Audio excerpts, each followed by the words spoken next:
Hi friends, எல்லாருமே எப்படி இருக்கீங்க? நல்லா இருக்கீங்களா? இப்போ வந்து சாம்பார் ரெசிபி தான் சொல்ல போறேன். முள்ளங்கி போட்ட சாம்பார் தான். பார்த்துக்குங்க. 10 நிமிஷமா ஊற வச்ச பயிறு, நான் 200 கிராம் பயிறு எடுத்துருக்கிறேன். 10 நிமிஷமா ஊற வச்சு கழுவி எடுத்தாச்சு. தேவையான அளவு தண்ணி சேர்த்துக்கலாம்.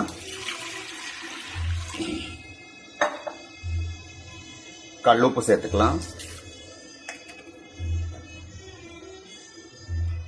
தேவையான அளவு மஞ்சத்தூள்,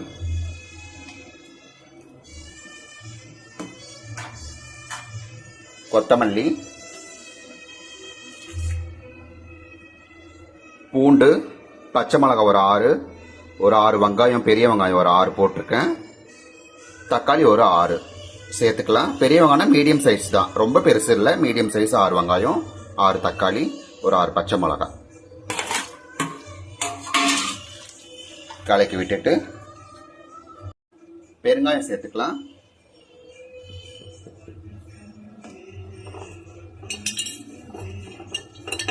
எண்ணெய் ஒரு 2 ஸ்பூன் சேர்த்துக்கலாம். கோல்டன் எண்ணெய் தான் சேர்க்குறேன். விசில் ஒரு 3 விசில் வச்சு எடுத்துக்கலாம்.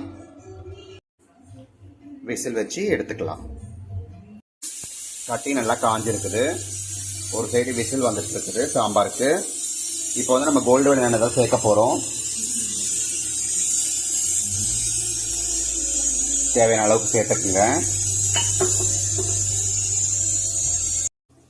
எண்ணெய் நல்லா காஞ்சிருக்குது. கடுகு போட்டுக்கலாம். சீரகம் 1/2 ஸ்பூனு,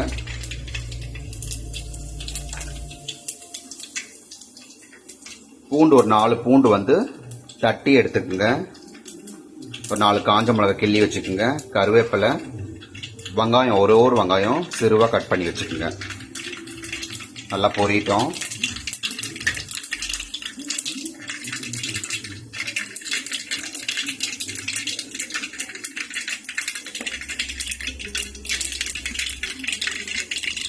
ஃபஸ்ட்டு பூண்டு போடுங்க. தட்டின பூண்டு எப்படி பொரியுது பாருங்க.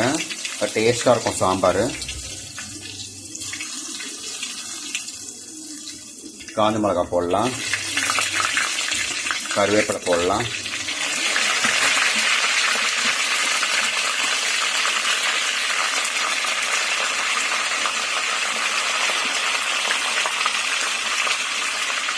வெங்காயம் போட்டுக்கலாம்.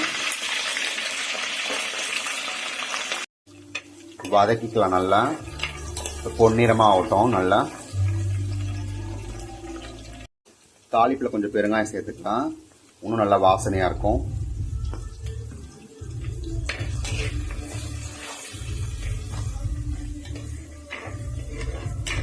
நல்லா வாசனையாக இருக்கு. இந்த மெத்தட்லேயே செய்யுங்க, அருமையாக இருக்கும். வெங்காயம் நல்லா கொஞ்சம் பொன்னிறமாக ஆகட்டும். வதங்கி இருக்குது. வடகம் வந்து கொஞ்சமா தங்கம் வடகம், பேர் வந்து தங்கம், எல்லா ஸ்டோர்லயும் கிடைக்கும். வடகம் கொஞ்சமா சேர்த்துக்குங்க.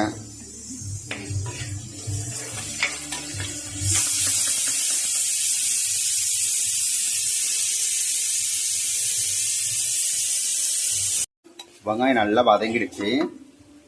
இப்போ வந்து நம்ம முள்ளங்கி சேர்த்துக்கலாம். இனிமேல் ரவுண்ட் ரவுண்டா கட் பண்ணிக்கோங்க.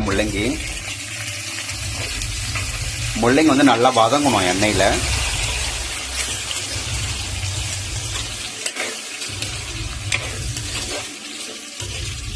முள்ளங்கி நல்லா சுண்டி வதங்கணும்.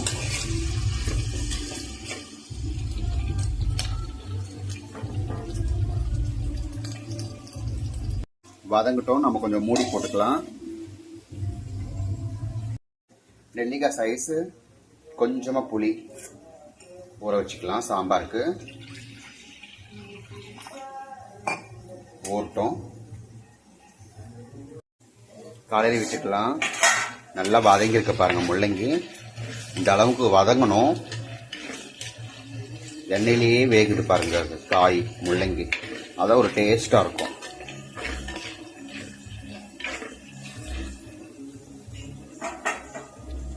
மூணு விசில் வச்சு எடுத்தாச்சு. பயிர் நல்லா வெந்திருக்கு பாருங்க. நம்ம கரண்டிலே, குழம்பு கரண்டி இருக்குங்கள, அந்த கரண்டிலே கலக்கினா போதும். ஏன்னா விசில்ல வந்து குக்கர் மூலியமா நம்ம விசில் விட்டாக்கா வெந்துடும். 3 விசில்ல பயிர். நல்லா மசிச்சுக்குங்க.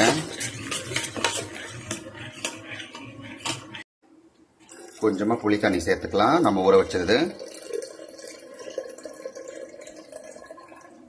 போதும்.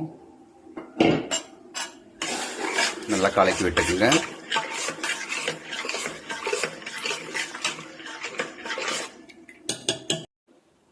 வீட்டு கலந்த மிளகாத்தூள் ஒரு 3 ஸ்பூன் சேர்த்துக்கலாம். உங்களுக்கு எந்த அளவுக்கு சாம்பார் தேவையோ அந்த அளவுக்கு கொஞ்சம் திட்டமா தண்ணி ஊற்றிக்குங்க.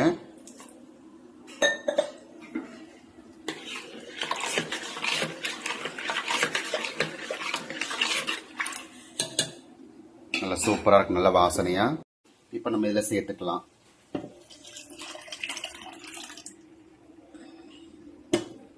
சாம்பார் கூட்டியாச்சு. நம்ம கொத்தமல்லி போட்டுக்கலாம். ஒரு கொதி வரட்டும், மூடி வைக்கலாம்.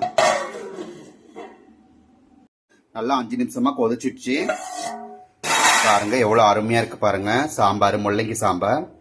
இந்த ரெசிபி வந்து நீங்க சமைச்சிட்டு எனக்கு கமெண்ட்ல சொல்லணும், நான் கண்டிப்பா எதிர்பார்ப்பேன். எவ்வளவு அருமையா இருக்கு பாருங்க. சுட சாப்பாட்டில் ஊற்றி சாப்பிட்டா அவ்வளோ சூப்பரா இருக்கும். அப்புறம் மட்டன் கிரேவி பண்ணியிருக்கேன்.